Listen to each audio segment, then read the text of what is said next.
Hey, Portia, hey. Hi, I need to move you off the table. Portia, can I... I'm sorry. You can't be in the video. Maybe you can be in the video later. I'll put you on the floor right now. Okay, so... about portable reel-to-reels. It's basically like a big reel-to-reel, right?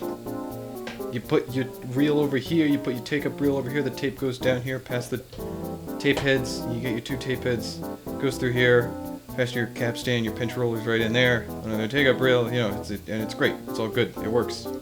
As far as like reel-to-reels go, they don't sound very good. As far as portable recordings go, they don't sound very good. All of the reel-to-reels I have are like mid-range to budget portable reel-to-reels, so they don't sound great, but I mean, they work. And they use just these small boys, these little reels.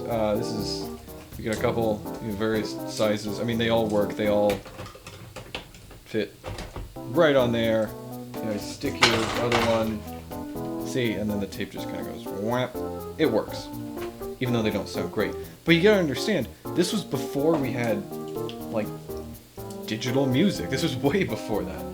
This was before we even had widespread availability of like portable cassette players. You didn't have the Walkman yet. You had this crap, which people mostly used for dictation, but like, this is not hi-fi. Don't really listen to music on this. So you got your two spindles where you put your reels, capstan, pinch rollers in here. It's just a little rubber wheel. You get your tape heads under here. Usually they come with a big chunky knob or buttons or something. You stop, rewind, play. If you're at stop and you push in this big boy up here, you can go to fast forward. If you want to record, you hold down record, and then you move it over to record. There you go. Level/battery is just a little meter. Tells you what's going on. Usually have a cover with them to keep the tape safe. Some kind of carrying handle, volume, remote, microphone, and an input and an output. Pretty standard stuff. Got a spot in the back.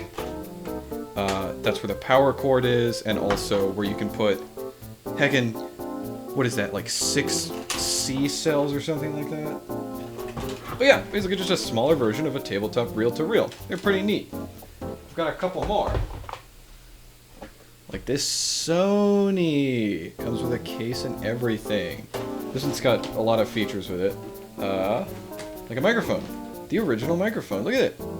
Square with a little switch. And so the way that this would work is you plug it in to the lad himself. Big boy is for your microphone, right? That's your audio input. Small boy, all it does, sends a little electrical signal when you flip this switch on the microphone that starts the reels moving. So that way, you don't have to have this right next to you all the time, ready to go record forward. There are batteries in this, I didn't even realize that. You can be a wire's distance away, you flip the switch, it takes care of it for you. Not moving, put it into play, not going because of this guy, right? Now it's going. Now it's not. Same thing, you switch it to record. Not recording. Now it's recording. Now it's not. It's pretty neat. I mean, it's a neat little feature. And this would, of course, work. I mean, the Panasonic one has that too, but it didn't come with a microphone. Official Sony dynamic microphone. Pretty neat. I mean, yeah, the Sony one, a lot of the same features. You got your record switch, you forward, fast forward, rewind. I mean, it's fast. It's a spinny boy. You got your tape heads here. Big metal carrying handle. Battery compartment, which I've taped shut because this latch is not very good. But hey, it's a portable reel-to-reel. It does a lot of the same stuff. This one's also really nice because it comes with the nice carrying case.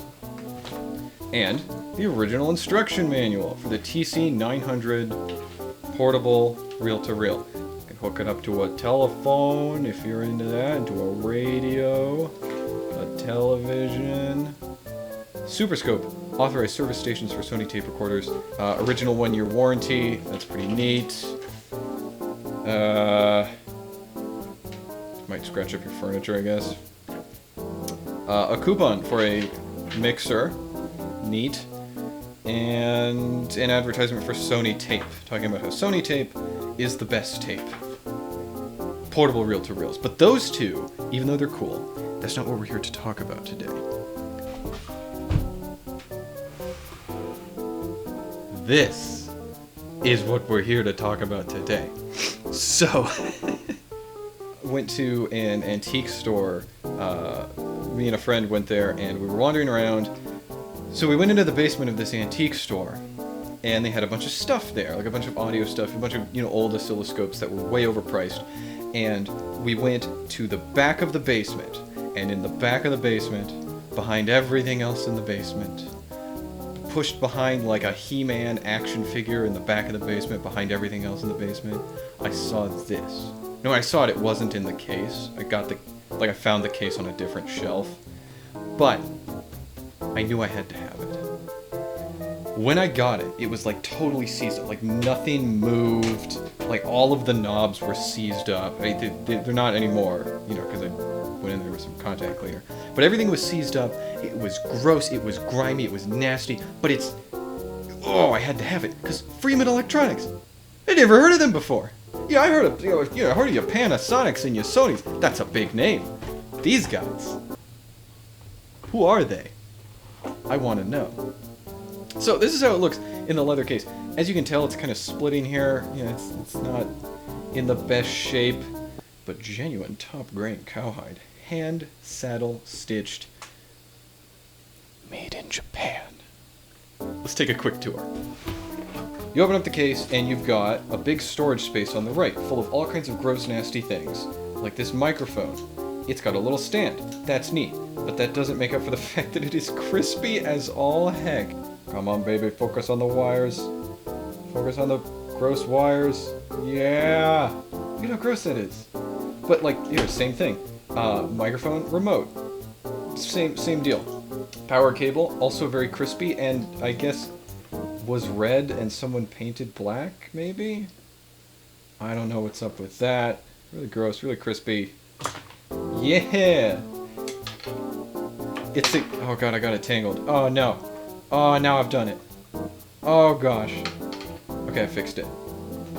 Mono little earbud doodle. Look at this thing. Made in Japan with a single flathead screw on the back. Ew, look at that. No, hold on. I'll be right back. I'll show you what this looks like. It looks like one of these. Or this side of it. If you don't know what this is a reproducer, or sound box, from a gramophone. Like, the antique, crank on the side. Yeah, I've got a box of spare gramophone parts. This is in it. I use it to repair my Victrolas that I have, which I'm also going to make a video about at some point. Stay tuned for that. But, look at that! I mean, this one's really crunched up on the inside. The diaphragm's all heckin' nasty, like it's cracked. I mean, this thing got, dropped off a building or something. I don't know what happened to it. But the reason they look so similar is because it's the same general idea. So, on your reproducer, you'd have a steel needle coming out of here, going across the record, and the grooves are going back and forth like this, which moves the diaphragm in here, back and forth. That silver boy is the diaphragm, moving back and forth, then vibrates through a tube, out a horn, and you hear it. Through here, electrical signals are sent through the cable to move the diaphragm back and forth, so you can hear it. Anyway, neat. And I believe that should be all of the accessories. So now onto the actual thing. Where to even begin with this? Okay. So, let's just take a quick tour of it. You got your main knob, right? Rewind, stop, play, and if you want to record, it took me a while to figure this out because I'm dumb. If you look at it, it says press to record. You know how long it took me to figure that out? To figure out that you push it down, push it down, and then you turn it, right? Do you know how long it took me to do that? And I was just sitting here it's not going. I'm so dumb. Anyway, so you got your four main functions: rewind, stop, play, record, How do you fast forward? So glad you asked. You put it in play, and then you flip this little switch here. Look at it go. Yeah, it's wacky. This switch over here functions similar to a pause mechanism. So if you're playing it, it kind of just pauses it as long as you're holding it. Yeah, not too fancy. Very shiny on the inside. You got your tape counter, which neither the Sony nor the Panasonic had. So kudos to you, Freeman Electronics, for putting that in. There's a volume knob over here, a tone knob over here, your meter, big nice square with the beveled corners and like sticks out of the top of it. Yeah, that's kind of neat. Also the speaker grill on this thing. Oh, that's beautiful. I love it. External speaker, just an output. Ear, just another output. Radio, it's an input. Microphone, remote. For this guy. A product of Freeman Electronics, Los Angeles, 38, California, serial number, yeah. We'll come back to this 660 thing, because there are actually two slightly different models that use 660. Anyway, you move this little guy, lift that up. Look, crispy as heck. There was some foam here, like spring lock, that's neat, okay. That is crispy as all heck. Like, that shouldn't be green. And then over here, we've got... It's a, come on! It's for batteries. Same basic idea, though. You put your reel here, it comes down, goes across your tape heads, in between the pinch roller and the capstan, up to your take-up reel. Same general idea.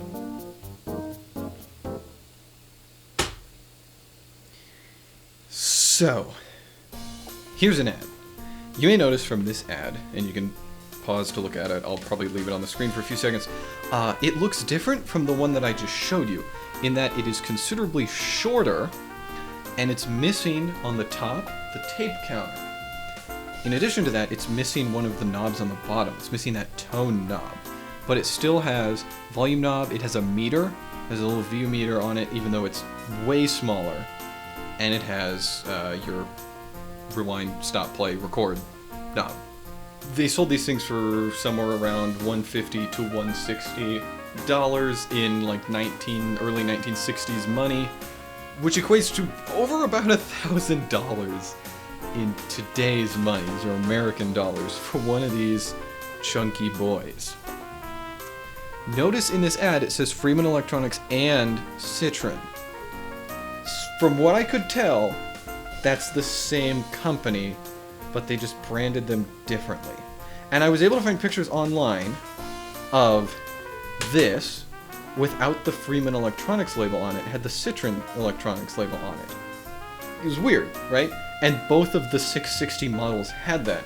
The big one, like this one, and then the one that was missing this top portion and that tone knob, also 660. And I saw in some places the bigger 660, the one that I have, when it was branded as the Citroen 660, it was the 660 Senior. So you've got the Freeman Electronics 660, you've got the Citroen 660, the Citroen 660 Senior, and I assume there's a Freeman 660 out there that's the smaller one without this top portion and the tone knob. Why would you brand it so differently so many times? I'm not sure. This is another thing. If anybody knows, like if anybody shows up in the comments and they know the answer to this, please. I need to know. Now, famous Freeman professional recorders, studio performance in your family circle. Right off the bat, let's jump to the bottom. They're selling microphones. That's pretty cool. And then you go up a little bit, the Freeman 660. Or the Fabulous 660, excuse me. The Fabulous 660. And it's not this one, it's the smaller one, right? Then the unequaled 550, which I want to show a few pictures of the 550 right now. Pause if you want to look at them a little more. It's basically just a smaller version of this. I really wish I had one. They look really cool. I mean, like, don't get me wrong, this is pretty cool.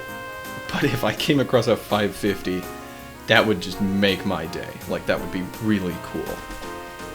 And then, just to the left of that is a tabletop model for audiophiles. The Freeman 600 with auto stop, what is it, synchronous motor, 3-head, professional stereo design, yada yada yada.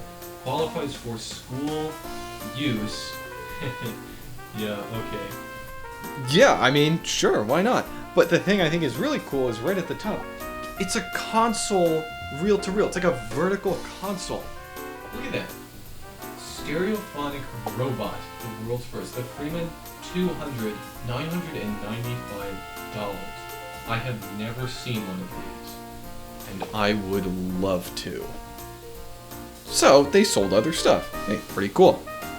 So now, here's pictures of the two 660s. On the right is the one that I have. You notice the two knobs down here and the tape counter. The reason it's a little wider than the other one is because in the leather case, the storage compartment is on the side. And in the other 660, the storage compartment, I assume, is on the top somewhere. I'm not sure, but it's somewhere either on the top or the bottom that would make it appear taller. Here's a picture of them side by side without the leather cases. You can see the one that I have on the right, Freeman Electronics, and it's got a little senior stamp up there. Mine doesn't have that. Maybe it fell off. I don't know. But that's the one I have, and then on the left is the other one. It's got a different meter, missing a knob, a tape counter. Yeah, you get the idea. It's legitimately interesting. And if anyone has more information on these things, be it the 660, the other 660, the 550, or like the console or the tabletop model, anything from this company, please let me know. I really want to know. Moment of truth. Let's test it. Got a blank tape. Let's set it up. Now, it is worth noting that this plays at 3 3/4 inches per second, as well as 7.5 inches per second. In addition to the standard for portable tape players, the 1 7/8. So it's got 3 speeds, which is kind of cool, because not all portable reel-to-reels will play at that faster speed of 7.5. So it's kind of neat that this one does. Oh, I gotta plug it in first. This is probably gonna burn my apartment down. Plugging it into a surge protector, but, you know, I don't trust it. That's all I'm saying. Okay, here we go. Oh, that's kinda...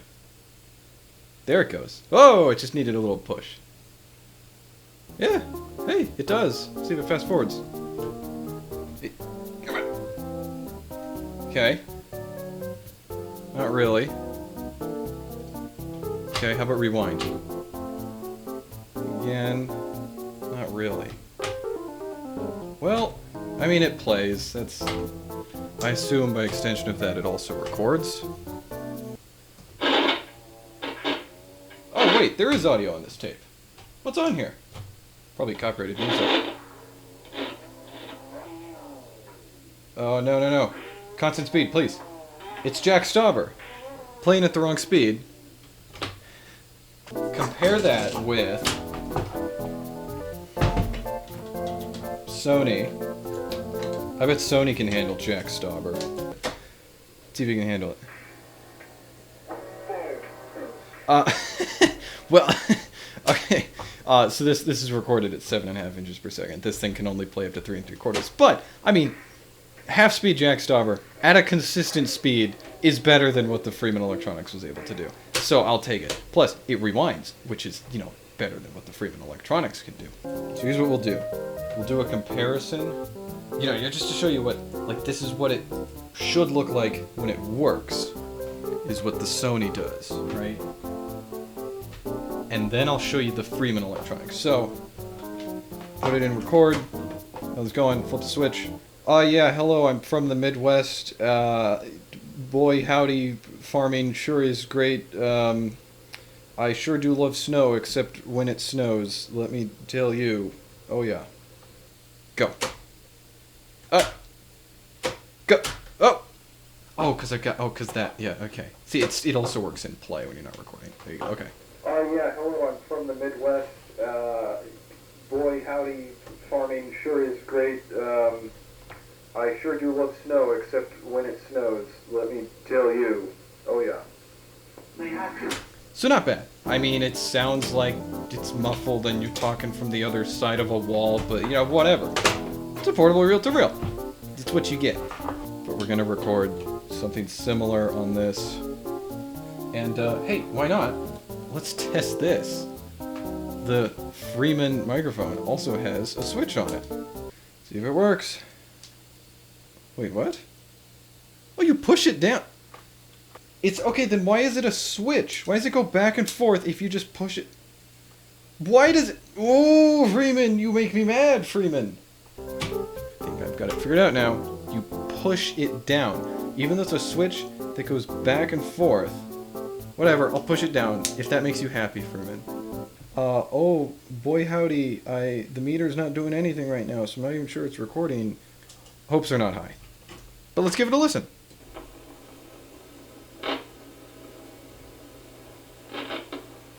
Hello? Yeah, the microphone might be busted. Let's get this boy in here. See if this works with it. Go, go, go, go, go, go, go. Rewind, rewind, rewind. All the way to the top.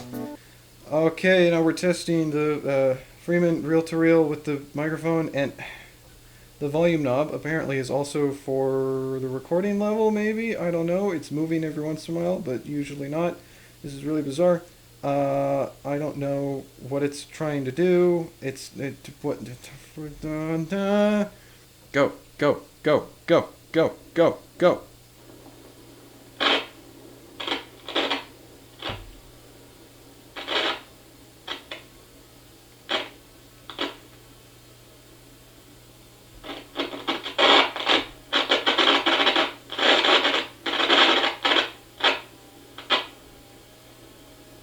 Some of the other inputs might work, but honestly, I just don't have the energy. I mean, I still think this thing is really cool, and like this solid metal, it looks really nice. And I really like just having it on display on a shelf. I mean, so let's see here. Come on, baby. Go. Remember I compared this to the reproducer on a gramophone? It sounds like that! Like with the crackle and everything. I don't even know how they managed that. I mean, I assume it's like crappy tape heads and like things are just gross in here. Yeah, I bet this sounded a lot better when it first came out in the 60s, but now, you know, sitting in the back of an antique store, I cleaned it up. It doesn't sound very good, but it sounds like a gramophone. Look out for another video potentially coming out whenever I feel like doing it about another wacky reel-to-reel. Because if you think that this was the strangest thing that I can find, then the Seventh-day Adventists would like a word with you. More on that next time. But, yeah, that's it. Thanks for watching. Bye. Lily, what do you think of the Freeman Electronics 660 senior version? Lily, what do you think? Lily.